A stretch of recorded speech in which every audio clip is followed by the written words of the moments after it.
Time for our big stat presented by Gatorade. Northwestern basketball taking down the AP #1 team for the first time in program history. Amazingly, it was just the second time the Cats have done it in any of the three sports that have an AP poll. The only other time it happened when Pappy Waldorf's Big Ten champion football team blanked Minnesota back in 1936. Now 3 top 25 wins for the Cats this year, tied for the most in program history. And the man who orchestrated it, Chris Collins, joining us now for our big interview. Chris, what have the last 20 hours or so been like for you? Well, just hearing that we're in company with a guy named Pappy, that's got to be pretty darn good if you're doing that. So, obviously it was a special day for the program, for the players first and foremost, the work they're putting in, and especially being down by 8 under 4 minutes left to keep fighting, to keep battling, to find a way to win. For our fans, for the students. I mean, the atmosphere in Welsh-Ryan Arena yesterday was unlike maybe anything I've seen. We've maybe had a couple games since I've been here that were close, but it was just an amazing atmosphere. And just really proud of everyone involved. I know it's a big deal when you beat a team that's #1 in the country, because #1 teams are really good. And this Purdue team is all of that. And Zach Edey and what Coach Painter does there, it just came together. We played really hard. We made a lot of mistakes, but the effort and the late game shot making was pretty great, and we were able to close the deal. You certainly did close. I mean, close on a 17-3 run. So the under 4 timeout, you're down by 8 points. Couldn't get anything to fall from the outside. Take us inside that huddle and kind of how things changed. Yeah, I felt like, and you were doing the game, I felt like we had a 4-minute stretch there where we were really getting some good looks. We were running good offense. We were kind of doing what we wanted to attack them. We had our best players, Bowie and Audij, getting the shots kind of we wanted, and we had 3 or 4 or 5 shots kind of in and out. They scored to go up 8. We called a timeout. Coming out of that timeout, I thought it was probably the possession of the game. We ran a play. Ty Berry, got a clean look, missed a 3, and then Bowie with an unbelievable hustle play, got an offensive rebound, kicked it out to Audij. Chase made the 3, and then stole the ball and got a dunk on the ensuing possession. We got the 5 quick points to immediately cut it to 3, and I just kind of felt in our guys that surge of energy, like, hey, we can do this. And we really clamped down defensively.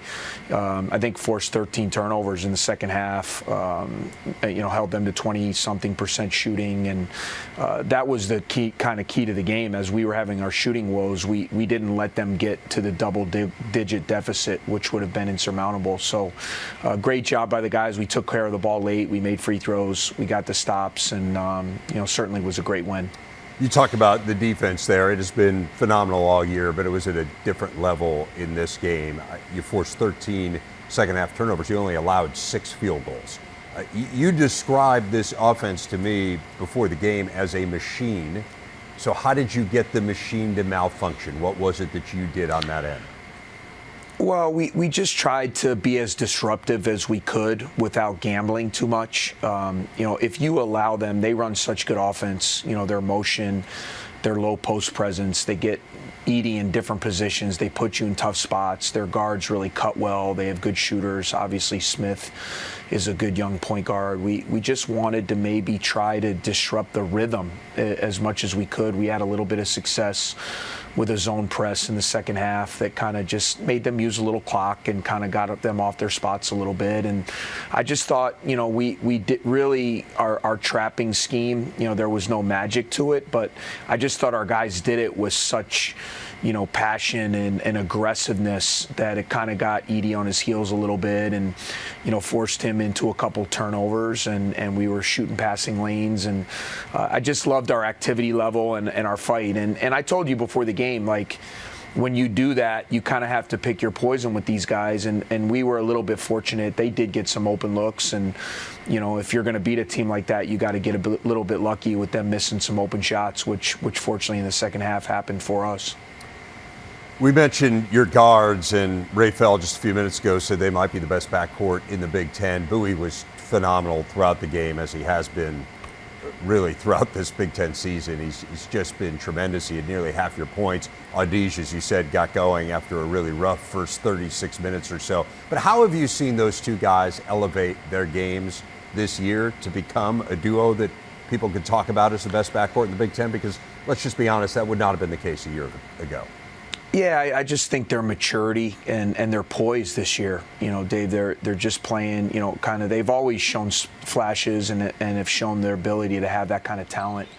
But just the decision making, the shot selection, the leadership, their chemistry with each other. It's really cool when you have a backcourt like that. They play off of each other. They feed off of each other.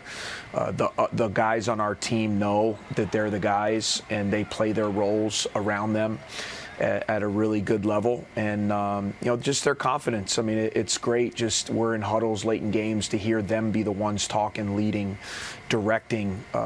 You hope to have that be the case when you have senior guards.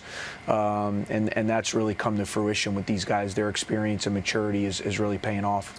You touched on it a few moments ago as well, but I just want to add to it. We have to talk about the atmosphere. It was just amazing, as we both know, both being in that building. And when they redesigned this arena, they really did it to make it very intimate, took out 1,000 seats. The students are right there behind both baskets, and it was phenomenal. I mean, it was deafening. I know you have believed for a long time that Northwestern could be special atmosphere-wise.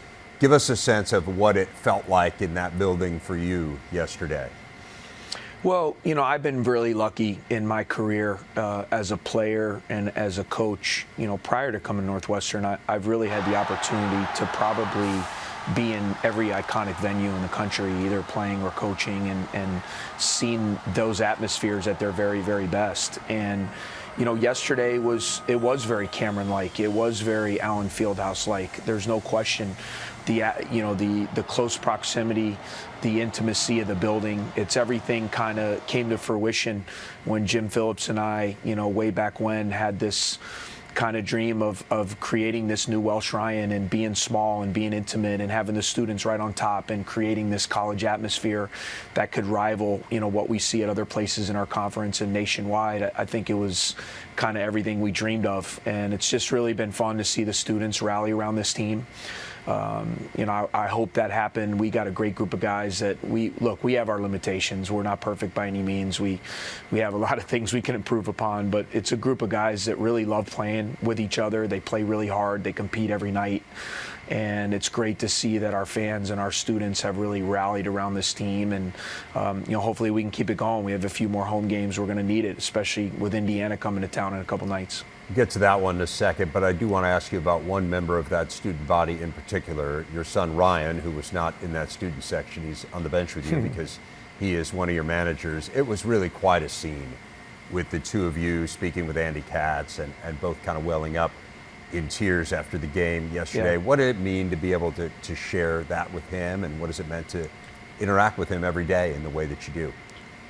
Yeah, I mean, it was awesome. It totally reminded me of growing up with my own upbringing, being a coach's kid and being a ball boy for the Bulls kind of back in the day, and after big wins kind of going and hugging my dad and being a part of it. I mean, people know when you're in college athletics, whether you're coaching or whatever you're doing, it's very much a family business.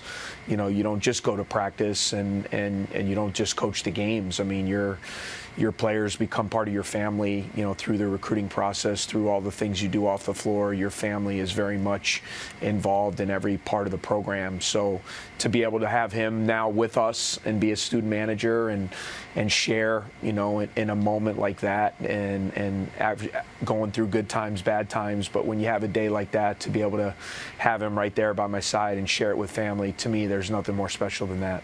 Now, I had the Indiana-Rutgers game last week, right after Indiana beat Purdue, and I asked Mike Woodson this question. I'm going to ask you the same thing.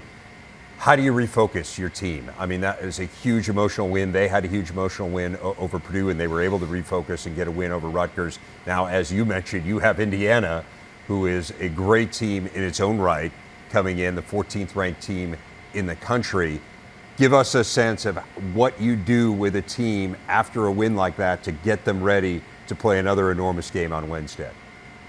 Yeah, well, it starts today. I mean, we absolutely have to move on and get, and it's ingrained in my brain forever. My coach, Coach K, would always say, next play. Whether you made a three, you got to dunk, you got to stop, you missed a shot, you turned it over, it's on to the next play. And, that we have to have a next play mentality starting today. I wanted the guys to enjoy yesterday. I wanted them to celebrate and be with their families and friends and take in what they had done. But when we come to the practice floor today, we got to move forward to Indiana. The same way we would have been saying that had Purdue kicked our butt yesterday. It's right. It's on to the next. In this league, you got to move on, win or lose. You're seeing everybody can beat anyone on a given night, and the teams that are doing well are the ones that have the ability to respond, good or bad, and get to the next thing. And certainly I think Indiana is playing as well as anyone in the conference right now, maybe as well as anyone nationally. They're 8-1 in their last 9 games. Trace Jackson-Davis. We had our hands full yesterday with Edey. It's kind of fun, I guess, Dave. You play the very 2 most dominant players in the country back to back.